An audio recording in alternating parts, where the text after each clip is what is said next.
Shalom, ketemu lagi dengan saya, Pendeta Samsudin Simarmata dalam acara obrolan surgawi. Kali ini kita akan membahas satu tema yang eh, kelihatannya sederhana tetapi dampaknya cukup besar, yaitu tentang orang Kristen bolehkah merokok atau orang Kristen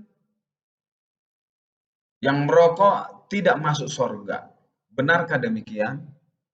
Kira-kira kan begitu pertanyaannya. Kita tahu dalam pembahasan ini cukup rame sebenarnya kalau kita melihat perkembangan-perkembangan. Ada orang yang mengatakan masa gara-gara merokok aja tidak masuk surga. Masa orang Kristen tidak boleh merokok? Kalau memang nggak boleh merokok, ya tutup dong pabrik rokok dan lain sebagainya dan lain sebagainya. Ini banyak pendapat-pendapat yang berkembang di kalangan kita anak-anak Tuhan dan juga di antara organisasi-organisasi gereja. Kita tahu, saya mau katakan pada kesempatan ini, di gereja-gereja Lutheran dan di gereja-gereja Rom, Katolik, dan yang lainnya, di luar gereja-gereja karismatik dan aliran Pantekosta, kita melihat hal merokok ini kan hal yang biasa. Kita tahu pendeta-pendetanya juga merokok, majelis-majelisnya merokok. Gitu. Terus kalau sintua-sintuanya juga gitu loh, kan serta diaken-diakennya juga merokok, bebas. Kadang-kadang di halaman gereja mereka merokok dulu, lalu masuk ke dalam gereja, matiin rokok, nanti setelah habis ibadah merokok lagi, ngobrol gitu. Antara pendeta dan umat, udah biasa. Jadi ini suatu hal yang bagi mereka suatu hal yang lumrah, satu hal yang tidak ada masalah begitu. Sehingga umat-umat juga pada umumnya mereka merokok semua bagi mereka yang merokok. Sebab tidak ada larangan di gereja itu bahwa rokok itu berdosa atau merokok itu melanggar perintah Tuhan, ajaran-ajaran itu tidak ada. Tetapi saya mau katakan pada sore hari ini dalam pembahasan kita ini, seperti judul kita di awal, orang yang merokok nggak masuk surga. Atau orang Kristen itu sebenarnya kalau merokok itu berdosa. Benarkah kita melihat satu eh, ayat di dalam 1 Korintus pasal yang ke-6, ayat yang ke-12. Coba kita lihat sebentar.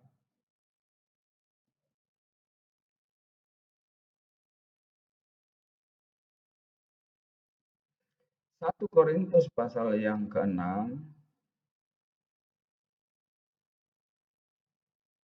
ayat yang ke-12.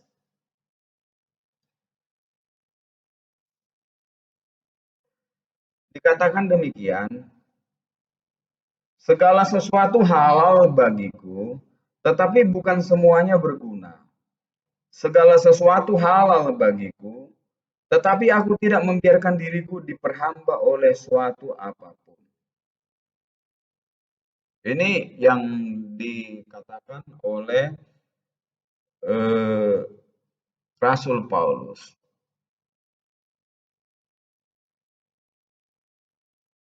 Dia tidak membiarkan dirinya diperhamba oleh suatu apapun. Jadi saya mau katakan pada kesempatan ini, merokok itu sama dengan memperhambakan diri kepada hal-hal yang duniawi. Rokok itu kan hal-hal yang duniawi gitu. Jadi dia memperhambakan diri ke sana. Kenapa saya katakan demikian? Karena kita tahu orang yang merokok itu dapat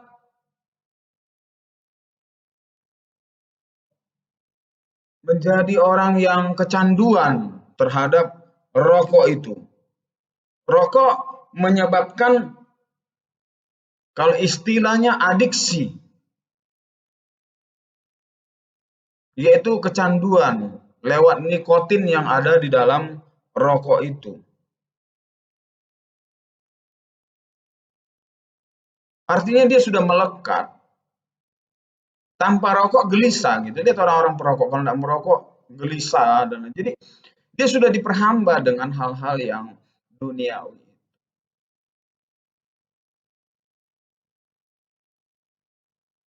Jadi dengan kata lain, kalau hidup kita orang-orang percaya diperhamba dengan hal-hal yang duniawi,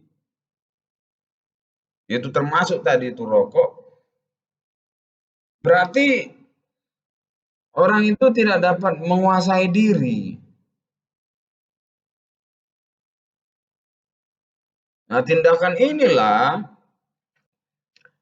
yang saya mau katakan bertentangan dengan kebenaran firman Allah. Itu sebabnya merokok dilarang keras oleh kebenaran firman Allah.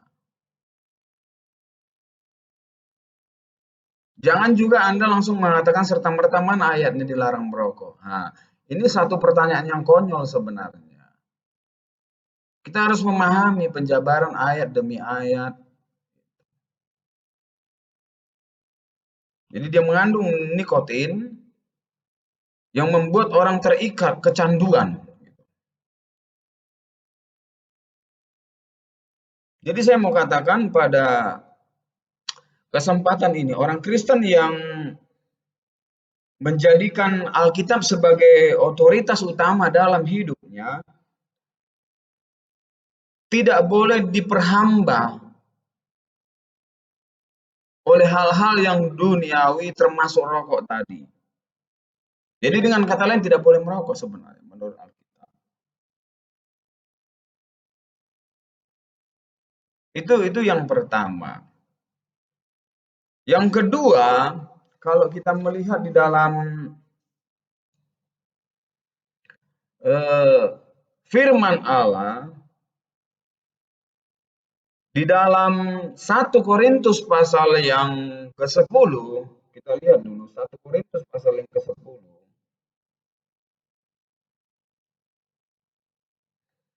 Ayat yang ke-31.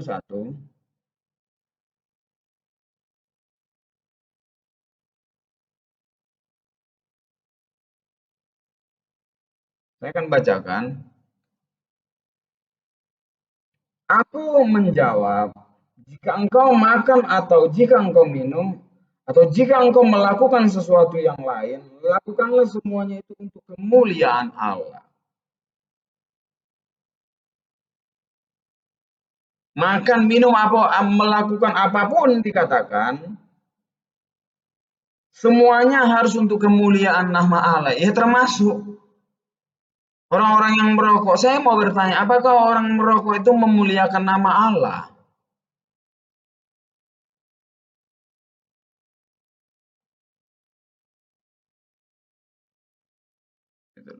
Jika engkau melakukan sesuatu apapun, itu termasuk, apakah itu memuliakan Allah? Jika engkau melakukan makan, minum, atau melakukan sesuatu yang lain, hendaklah engkau itu semua untuk memuliakan Allah. Jadi, merokok apa memuliakan nama Allah?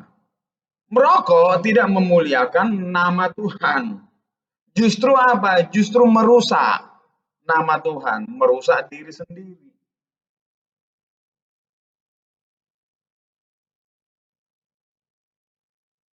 Merusak.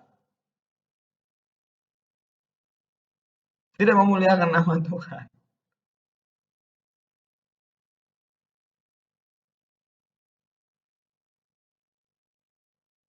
Merokok, yang pertama, kenapa saya katakan dia tidak memuliakan Tuhan?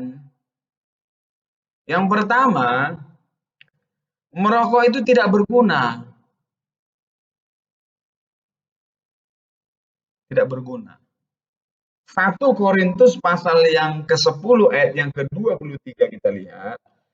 1 Korintus 10 ayat yang ke-23. Segala sesuatu diperbolehkan benar, tetapi bukan segala sesuatu berguna. Segala sesuatu diperbolehkan benar, tetapi bukan segala sesuatu membangun. Jadi merokok tidak berguna.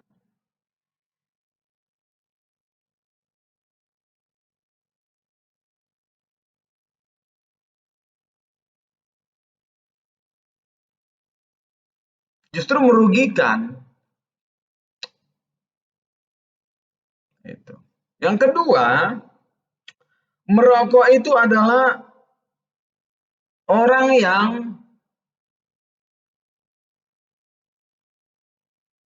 hidup dalam hawa nafsu.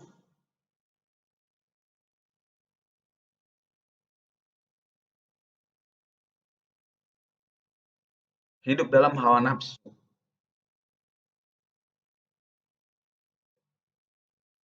Jadi, kenapa dikatakan dalam hawa nafsu? Sebab dia kecanduan. Dia tidak bisa mengontrol dirinya, dia terikat, kecanduan dengan rokok.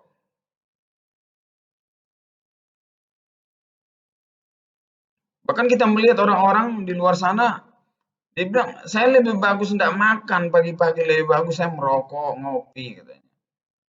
Itu keterikatan, kecanduan. Jadi itu hawa nafsu. Sampai dia kadang-kadang kerja mati-matian beli rokok. Bahkan yang belum bekerja juga uang kuliah dikasih uang jajan mendingan dia beli rokok gitu. Ngobrol sana sini. Itu hawa nafsu. Jadi orang yang merokok adalah orang yang tidak bisa mengontrol hawa nafsunya. Tidak bisa mengontrol hawa nafsunya. Nafsu apa? Nafsu kecanduan tadi terhadap rokok itu. 1 Tesalonika pasal yang keempat. 1 Tesalonika 4 ayat yang kelima. Saya bacakan. Bukan di dalam keinginan hawa nafsu, seperti yang dibuat oleh orang-orang yang tidak mengenal Allah.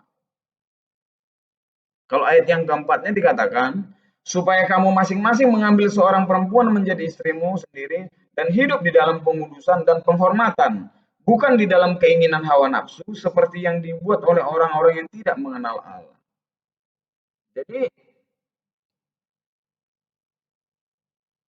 orang yang terikat kepada rokok sama dengan orang yang terikat kepada hawa nafsu. Dan orang yang terikat terhadap hawa nafsu ini dikatakan adalah orang yang tidak mengenal Allah.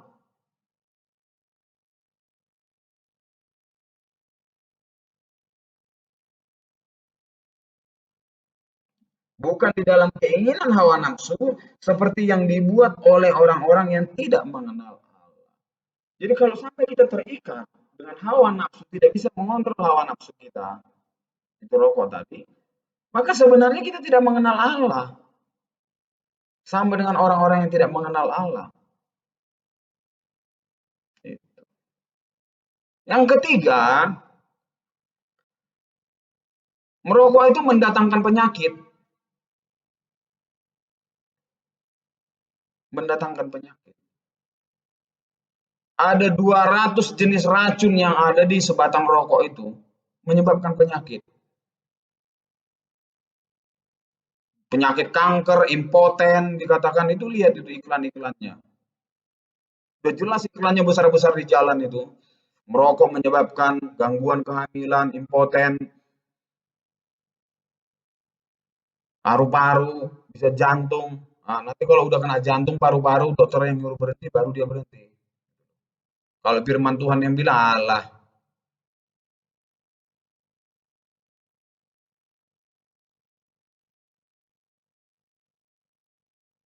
Gitu.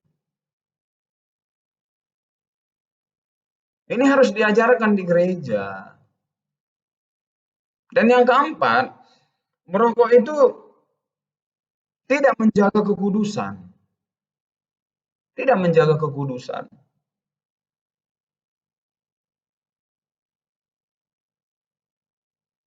Orang yang menyatakan dirinya sudah dipenuhkan Roh Kudus tapi tidak bisa mengekang dirinya dan terikat kecanduan dengan hawa nafsu duniawi, apakah itu yang disebut dengan orang yang berkenan kepada Tuhan? Enggak. Jadi, apakah itu juga yang disebut orang yang menjaga kekudusan? Enggak.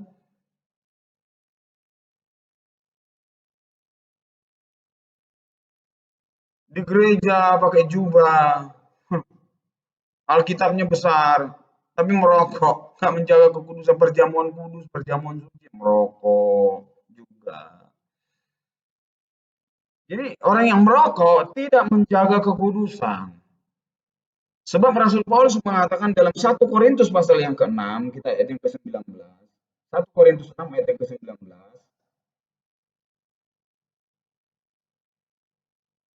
dikatakan, atau tidak tahukah kamu bahwa Roh Kudus yang kamu peroleh dari Allah dan bahwa kamu milik dan bahwa kamu bukan milik kamu sendiri.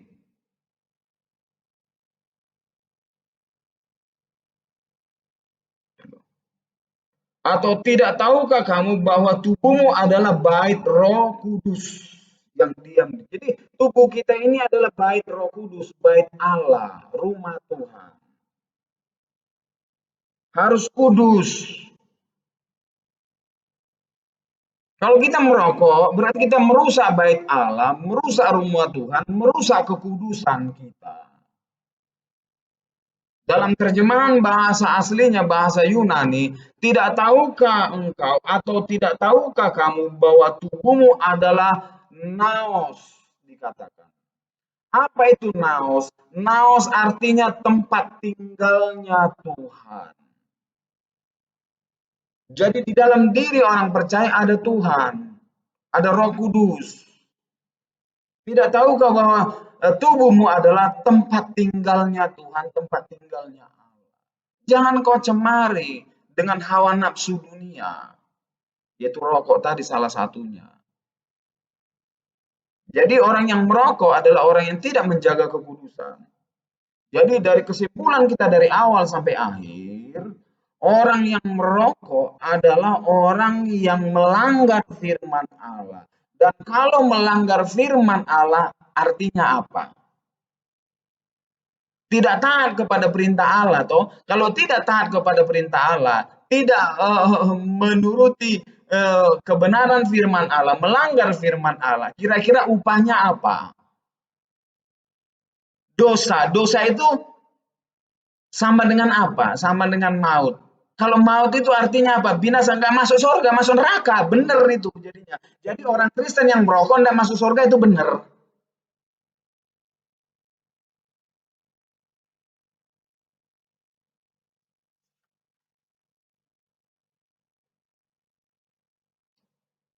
Jadi kalau kita kembali lagi dalam 1 Korintus pasal yang ke-10, mulai ayat yang ke-23 sampai ayat yang ke-31 dibaca, hidup kita ini harus memuliakan Tuhan agar berguna dan membangun. Jadi rokok itu tidak berguna, tidak memuliakan nama Tuhan, tidak membangun, merusak.